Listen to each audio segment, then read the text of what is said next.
Halo semuanya, di sini aku akan membacakan tarot untuk kalian ya. Pembacaan ini bersifat general dan kolektif, maka dari itu berbijaklah dalam menanggapi pembacaan tarotku. Dan untuk temanya akan sesuai dengan nanti apa yang akan terbaca aja ya. Oke, kita mulai saja pembacaan ceritanya.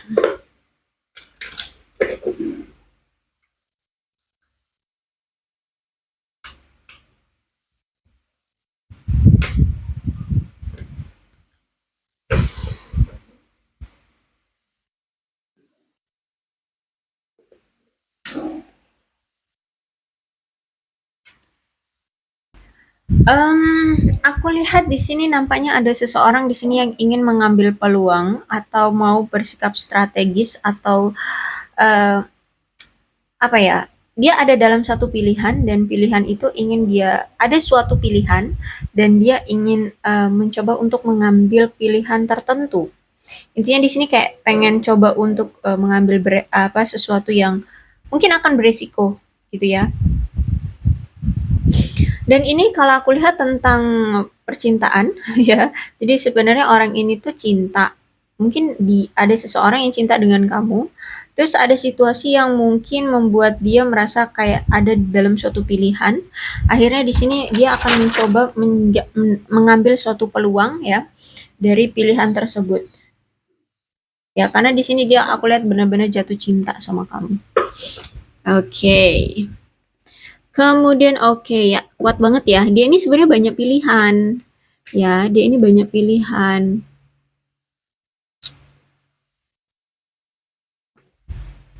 Bahkan si dia ini saat ini tuh kalau aku lihat kayak masih manipulatif ya, masih banyak yang dia tutup-tutupi dari kamu, masih banyak yang dia sembunyikan dari kamu. Bahkan tentang perasaan dia terhadap kamu pun dia kayak masih acuh gitu ya, kayak kayak belum belum memperjelasnya banget gitu ya, atau tidak merealisasikan seutuhnya perasaan dia sesungguhnya. Mungkin kamu tahu kalau dia suka sama kamu, tapi dia tidak ada effort gitu loh untuk merealisasikan perasaan dia ke kamu kayak gitu. Kalau aku lihat di sini dia masih sering apa namanya itu, coba-coba untuk ya tanya-tanya teman, have fun dulu dengan teman kayak gitu ya. Kayak merasa happy single gitu loh. Ya, merasa senang sendirian kayak gitu ya. Kayak kayak kayak apa ya? Ya, living in the moment, having fun kayak gitu aja ya. Kayak dia cinta tapi kayak menutup-nutupi perasaan cinta dia ke kamu dan mencoba untuk kayak bahagia gitu ya tanpa kamu kayak gitu. Padahal sebenarnya enggak. Karena sebenarnya ada tujuan lain yang kenapa dia berperilaku dia cinta tapi mengabaikan kamu atau menutup-nutupi perasaan dia ke kamu. Karena di sini dia sedang mencoba untuk menstabilkan kehidupan dia dulu. Bahkan hubungan kalian pun dia coba untuk menstabilkannya dengan cara apa? Dengan cara dia fokus dulu, tidak membagi-bagi pemikiran dia, tidak membagi-bagi energi dia untuk sesuatu itu yang sedang dia fokuskan. Misalkan karir, keuangan, nah dia sedang fokus sehingga dia harus merelakan ya merelakan kamu untuk tidak dia perhatikan terlebih dahulu kayak gitu. Fix. Mana fix?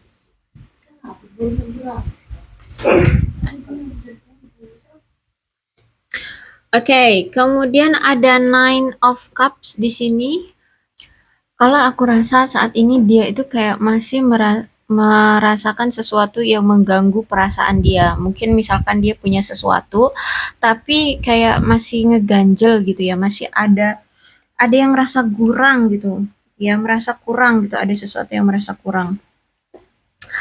Terus itu juga aku ngelihat di sini bahwa hubungan kamu dengan dia ini tidak berjalan dengan baik ya. Bahkan di sini ada yang mengalami, bahkan mungkin gini, kalian berdua mengalami gangguan atas ketidakpuasan dalam hubungan seperti itu. Jadi kayak dia memiliki kamu tapi ngerasa kayak ada ketidakpuasan dari hubungan ini. Seperti itu.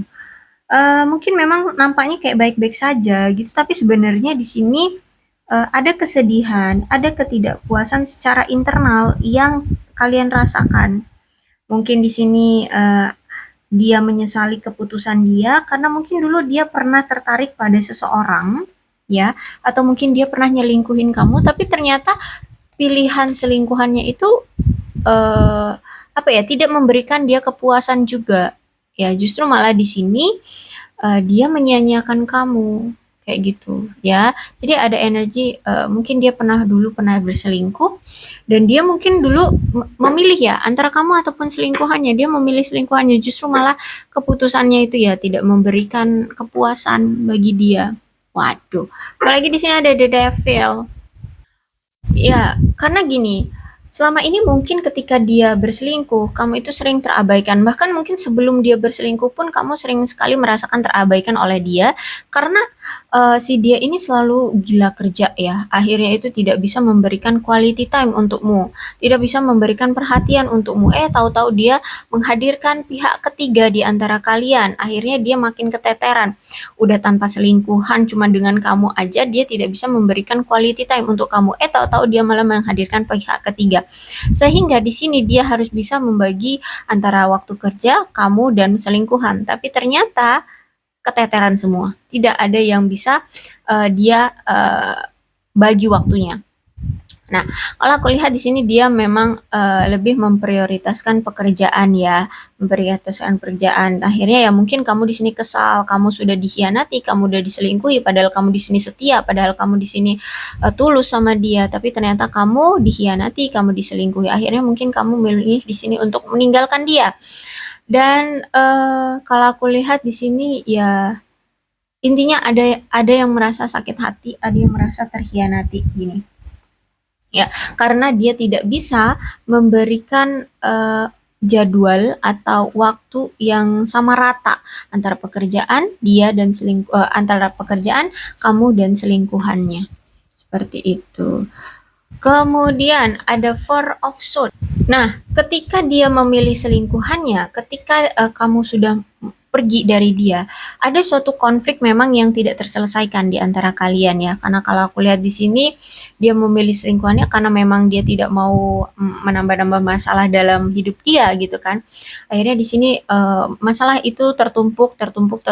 Mungkin juga nggak cuma tentang perselingkuhan, mungkin juga ada kesalahpahaman atau apa gitu ya. Intinya masalah itu tidak ada yang terselesaikan di antara kalian. Kemudian setelah dia memilih pasangannya atau selingkuhannya, kok iya perasaan dia itu semakin apa ya, menumpuk juga ke kamu, semakin merasa rindu, semakin merasa kehilangan, semakin kangen gitu ya, pengen adanya pertemuan, ingin adanya cinta yang berbalas dari kamu, seperti itu ya. Tapi tidak bisa dia lakukan. Akhirnya ini kayak udah ada di titik puncaknya, dia merasa apa ya, hidup tanpa kamu ternyata sulit gitu ya. Ternyata perasaan dia itu selalu menggebu-gebunya ke arah kamu terus dan terus. Akhirnya di sini kalau aku lihat dia ingin datang lagi ke kamu, ingin kembali lagi ke kamu karena dia sudah nggak sanggup menahan perasaan dia yang ingin bertemu dan ingin merealisasikan hubungannya dengan kamu. Jadi ada energi dia setiap dia berpisah dengan kamu dalam situasi apapun, tapi terutama ini kalau aku lihat sih gara-gara pekerjaan dan perselingkuhan ya. Kalian berpisah itu gara-gara dia gila kerja, kemudian dia berselingkuh. Itu terus situasi yang berulang kalau aku lihat ya. Selalu seperti itu. Dia tidak pernah bisa meluangkan waktu untuk kamu, tidak pernah bisa memberikan quality time dengan kamu. Bahkan mungkin kalau misalkan di sini kalian LDR mungkin belum pernah sama sekali bertemu secara fisik. Bisa jadi ya karena orang ini gila kerja tuh. Keluar lagi Eight of Cup, Eight of Pentacles ya. Jadi aku lihat di sini memang orang yang sangat gila kerja gitu ya. Sampai-sampai orang ini tuh apatis saking dia sudah lelahnya dengan pekerjaan dia. Energi dia itu udah terkuras habis dengan pekerjaan dia di hari-hari itu. Kemudian dia udah nggak punya tenaga lagi, bahkan untuk chat kamu, untuk tanya kabar kamu itu pun mungkin sudah capek gitu. Apalagi di sini juga dia juga kan butuh waktu tenang untuk istirahat ya. Dia juga mungkin butuh have fun juga dengan teman-temannya gitu ya. Bahkan gini, intinya dia apatis udahan sama kamu gitu. Akhirnya tidak pernah memberikan upaya atau usaha untuk hubungan ini bisa berjalan dengan baik atau hubungan ini bisa terrealisasi dengan baik. Jadi memang situasinya sulit sekali ya antara kamu dengan dia karena selain gila kerja juga suka selingkuh gitu ya.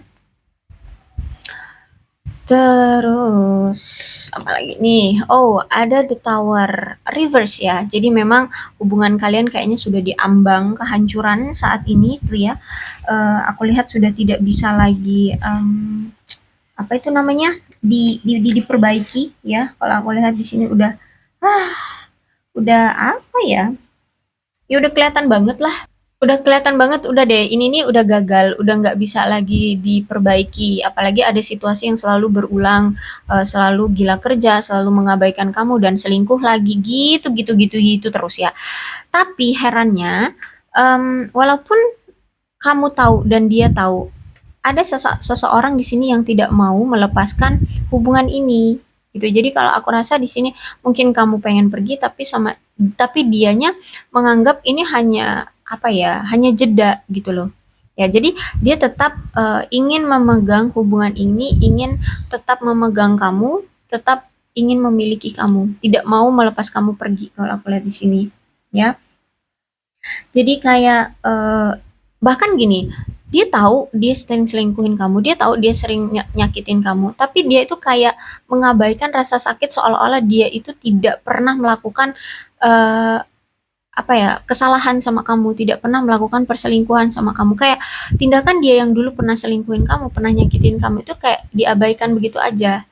Gitu loh. Dia anggap kayak oke, kamu pasti sudah memaafkan ke aku. Udahlah, itu kan udah masa lalu. Kayak gitu, ya. Dia kayak seolah-olah ini tidak pernah terjadi gitu. Padahal di sini kamu wah sakit banget ya.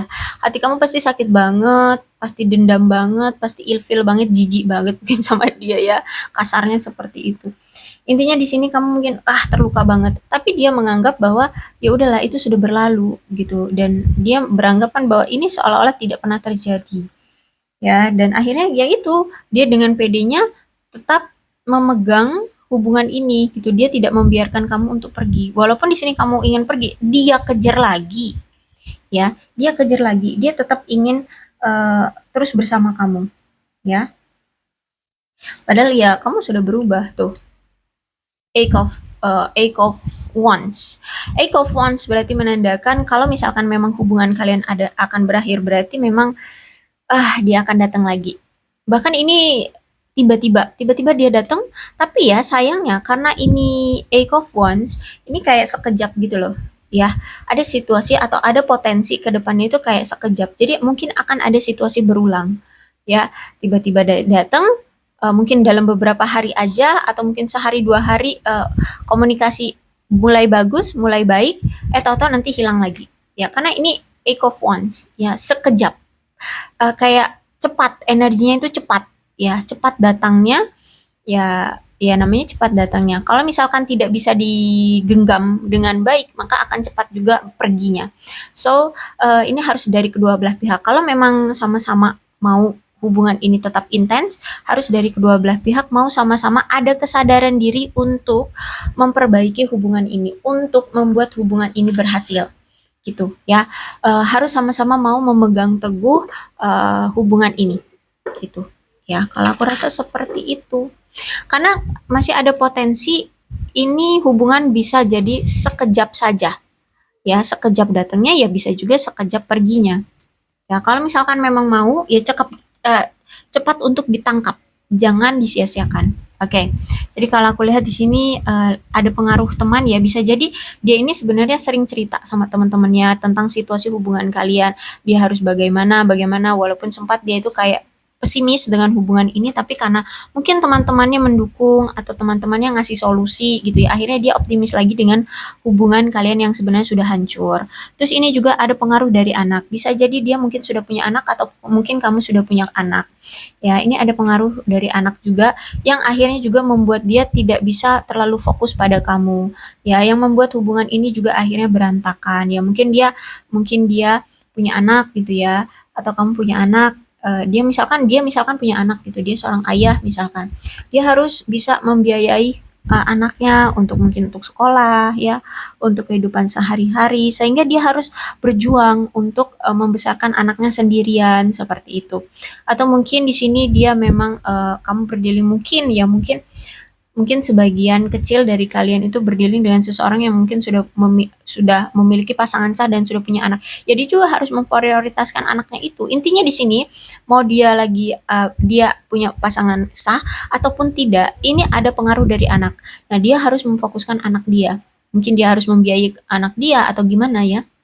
Harus memprioritaskan anak dia seperti itu. Sehingga dia harus membagi juga perhatian dia dan harus berfokus juga pada karir karena memang harus ada yang dia biayai atau harus ada dia harus yang ada dia harus dia ada yang harus dihidupi seorang anak ini ya, bisa seorang anak, ada dua anaknya, laki perempuan ya, intinya ada anak gitu ya. Dan gini, walaupun ini dipengaruhi oleh anak, dan walaupun saat ini kalian lagi berpisah, penuh pertengkaran, penuh dengan konflik, dia selalu merasakan ada chemistry di antara kalian. Dia merasakan selalu ada magnet yang selalu tarik-menarik uh, untuk apa ya?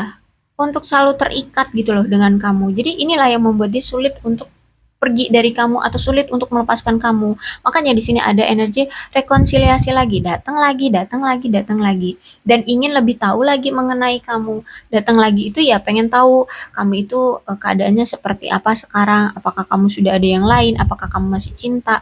Dan ini masih ada keoptimisan dari dia tentang hubungan ini. Jadi aku lihat di sini selain optimis bahwa kamu tidak ada yang lain, bahwa kamu masih mencintai dia, makanya di sini dia datang lagi. Seperti itu ya, dan dia ingin lebih mengenal kamu jauh lebih dalam dari sebelumnya. Seperti itu. Dia ingin lebih mengetahui kamu tentang dirimu lah. Kamu itu lagi dengan siapa, kamu lagi ngapain, apa yang kamu kerjakan, apa yang sedang kamu prioritaskan, apa yang sedang kamu pikirkan. Nah, semuanya dia pengen tahu itu. Tapi mungkin pelan-pelan ya, pelan-pelan, step by step. Tapi kalau bisa dia tahu semuanya tentang kamu kayak gitu ya. Jadi kenapa hubungan ini toksik tapi masih aja selalu didatangkan lagi, yaitu karena dia merasa dia sangat percaya diri bahwa kamu masih mencintai dia dan kamu pasti akan selalu menerima dia lagi gitu ya. Dan ada chemistry ya, ada ikatan yang kuat di antara kalian yang membuat dia sulit untuk melepaskan kamu. Ini inisialnya ada L, M, Y, G, A, R, Z, D, J, M, N, K, V, O, T, U, X, I, F, dan S. Untuk zodiaknya di sini ada Cancer, Scorpio, dan Pisces, Aquarius, Libra, dan Gemini, Capricorn, Taurus, dan Virgo, Leo, Aries, Sagittarius. Energi paling kuat di sini ada The Devil itu ini si Capricorn ya. Oke, ke-12 zodiak ada semua dalam pembacaan ini. Asalkan ceritanya sama dengan keadaan kalian, maka ini pembacaan memang untuk kalian. Berbijak sajalah ya dalam menanggapi pembacaan tarotku. Aku akhiri, salam sehat untuk kalian semua dan bye-bye.